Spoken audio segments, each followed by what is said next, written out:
You need to stop trying to fix everything for your child. Now, I know it feels like a very natural urge to try and make things right, but it isn't necessarily what they want or what they need. Now, I want to be clear, this isn't a video about helicopter parenting. I hate that term. I think it's really patronizing and just adds to the parent bashing that goes on in society. This is about something different. This is about a psychological theory known as the drama triangle, or sometimes it's also called the trauma triangle.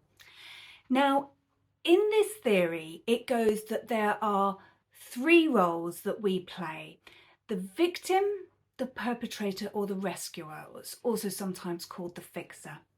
Now, I think parents often fall into the role of rescuer. It feels like quite a natural place for us to be. You feel like it's my job to fix this, right? It's my child. And yes, that would be absolutely right with something that might be happening in school, whether it's like bullying or failure to provide support, and certainly with their health needs, making sure that they're looked after and have their medicine. But not everything emotionally can be fixed. We can't deal with everything that society puts on children, especially nowadays with so much pressure with exams and things like that.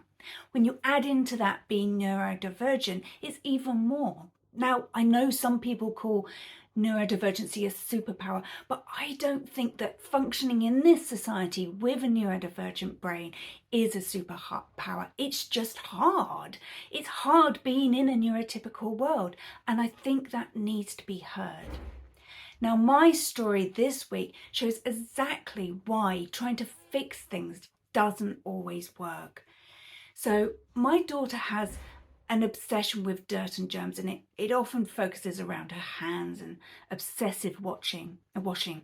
Now, in her case, it's very strongly linked to her attachment difficulties and her feeling of insecurity. So she will say, and these are kind of quite weird, but she will say things like, "My hands are dirty and I played with my friend's toys and now I'm worried she won't like me." Or she'll say something like, "I had dirt on my hands and I handed out some sweets to my friends. Will they still be my friends?" Now, yesterday morning, it was a very busy school morning as usual. I was trying to get breakfast on, trying to help her get dressed and get her out the house. And she was saying all these things, and I was busy and distracted and impatient. And I said, yes, it's fine. Of course they will like you. Now, that just made it worse, and things really started to escalate. She was refusing to get out of bed. She started yelling at me, being rude, and I was getting frustrated because the clock was ticking and we needed to get to school. And then I had the foresight just to stop and think about what I was saying to her. And I suddenly realized by fixing things, by saying, "Of course they'll like you, of course they will," I was actually invalidating her experience, because that wasn't what it felt like internally for her. It didn't feel okay. It felt like people didn't like her. So I stopped and sat down on the edge of the bed, and she asked me again, "I've got dirty hands, will my friends still like me?" And I said, "I don't know. I don't have answers to your questions, but I can hear that you are really worried about this. And I can hear that you are really worried about whether people like you. And I can imagine that that is really hard, to be living with those thoughts going on in your head all the time, worrying about whether people like you." And suddenly I just felt the atmosphere shift.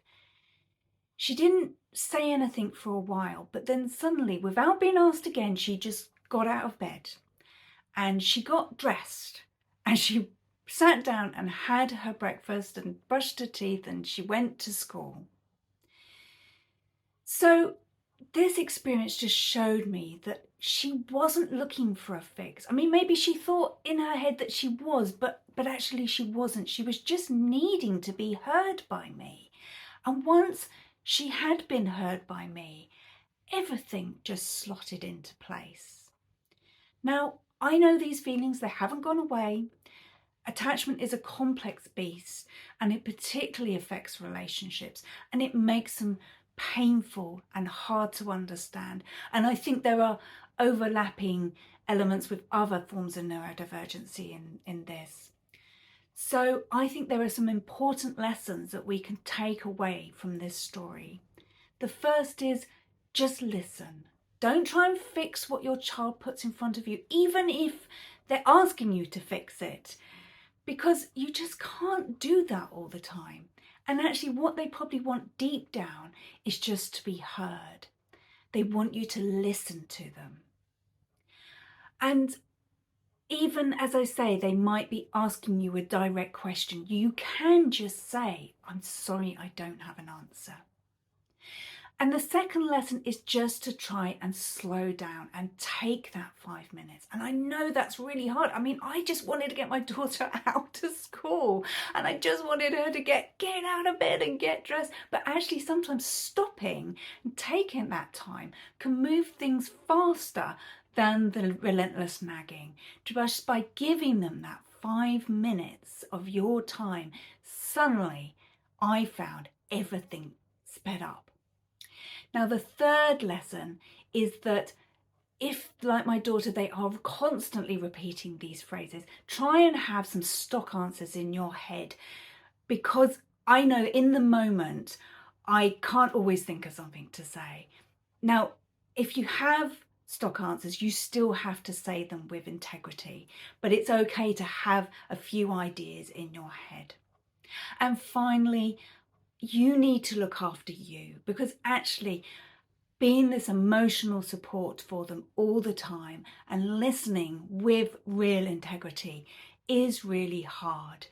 And you can't keep doing it day in, day out. I mentioned in a video the other day that it's like having a coffee cup, and every time you're listening with integrity, you're drinking from that cup. And if you don't top up your cup, it will run out and you'll be left with nothing. So look after you.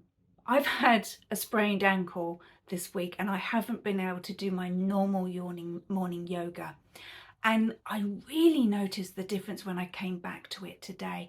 I could tell that I'd been holding all this tension in my body, and my body just felt so stiff. So even if you can do something quick every morning, I just do 5 minutes. It's not a complicated routine, it's very easy. 5 minutes stretching or yoga just to stretch out all that stress from your body is really good.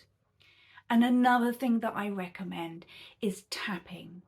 Now, if you haven't heard of tapping before, it's a mix of the Eastern medicine tradition of acupuncture with Western psychotherapy. So you tap on different parts of your body while reciting statements about your feelings and emotions. Now, I've got some free resources that I can give you, including a guided tapping meditation, and I will pop a link to those so you can get them directly into your inbox, and I'll put that in the description below. And I will also link to a video that will explain a little bit more about tapping. And that way, when you are stepping out of the drama triangle and into this listening and validating mode, you will have the emotional bandwidth to take on your child's emotions and feelings in the form of listening and just being there and creating space and holding those emotions for them.